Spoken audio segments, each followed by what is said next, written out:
میں نے نفسیاتی مریض کبھی بھی مکمل ٹھیک ہوتے ہوئے نہیں دیکھے کہ پورا صحیح ہو گیا ہو. یہ بہت اہم بات ہے, اس کو نوٹ کر لیں. جو ذہنی مریض ایک دفعہ بن گیا, شاید لاکھوں میں کوئی ایک صحیح ہو جاتا ہے. اگر وہ صحیح بھی ہوتا ہے تو پورا صحیح نہیں ہوتا, تھوڑا سا پاگل رہتا ہے وہ.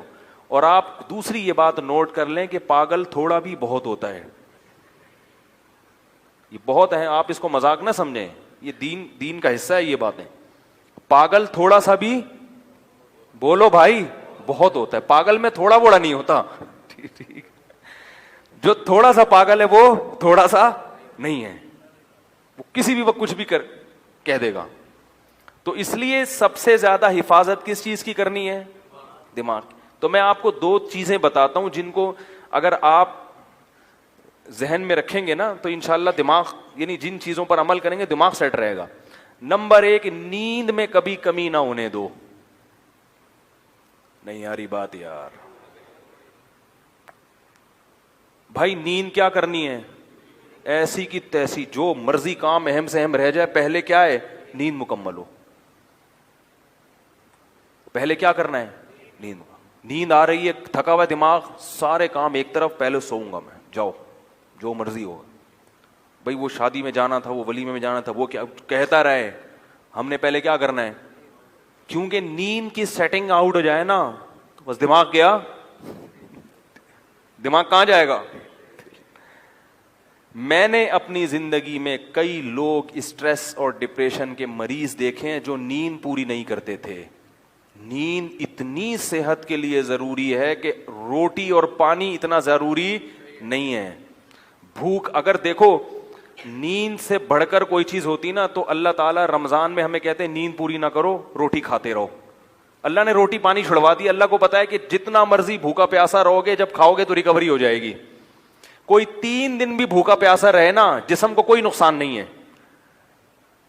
جب کھائے گا تو دوبارہ فٹ فاٹ ویسے کا ویسا ہی ہو جائے گا. لوگ 1 ہفتہ بھی بھوکا پیاسا رہتے ہیں, کوئی بیماری پیدا نہیں ہوتی. کمزوری ہوتی ہے وقتی, جب کھائیں گے پیئیں گے دوبارہ فریش ہو جائیں گے.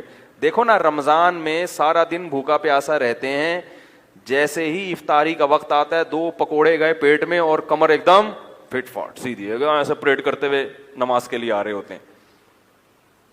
تو وہ رات کو نہ بھی کھائیں نا, صبح کھائیں گے تو یہ ایسے ہی ہو جائیں گے. بیمار ہوتا ہے, بھوکا رہنے سے بیمار نہیں ہوتا.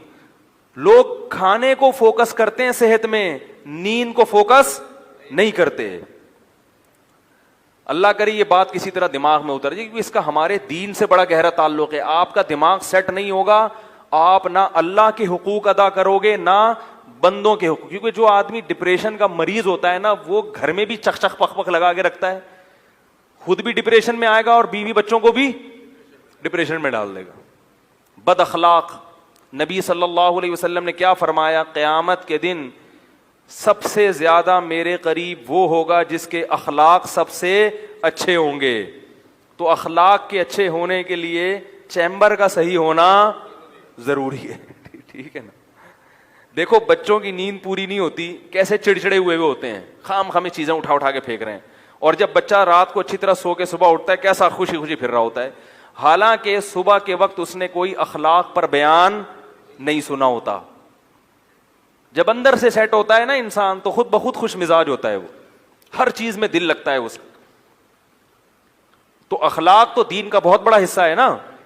اللہ کی باتیں بھی سمجھ میں آئیں گی. اگر چیمبر ٹھیک نہیں ہے نا, تو کوئی اگر کہے کہ بھائی اگر نماز چھوڑ دو گے تو اتنے 1000 سال جہنم میں جلنا پڑے گا, تو آپ پہلے ہی جل رہے ہو, دماغ خراب ہے. بولے یار یہ پتہ نہیں کون سی شریعت ہے یار, ایک تو جہنم میں جلنا پڑے گا یار. اندر سے نا یہ ایسی ایسی باتیں کرے گا, کیونکہ اندر سے ویسے ہی خوش نہیں ہے, اوپر سے جہنم کی وعیدیں, تو اور اسٹریس میں آ جاتا ہے وہ کہ یار یہ کیا ہوا یار, ایک نماز چھوڑنے میں اتنے یہ کیا ہوا یار. تو بجائے یعنی دین سے بھی دور ہوگا. تو پہلی چیز کیا ہو گئی؟ بولو بھائی, نیند. نیند پوری کرنے کا مطلب یہ نہیں ہے کہ پوستیوں کی طرح سویا کرو, یہ مطلب نہیں ہے.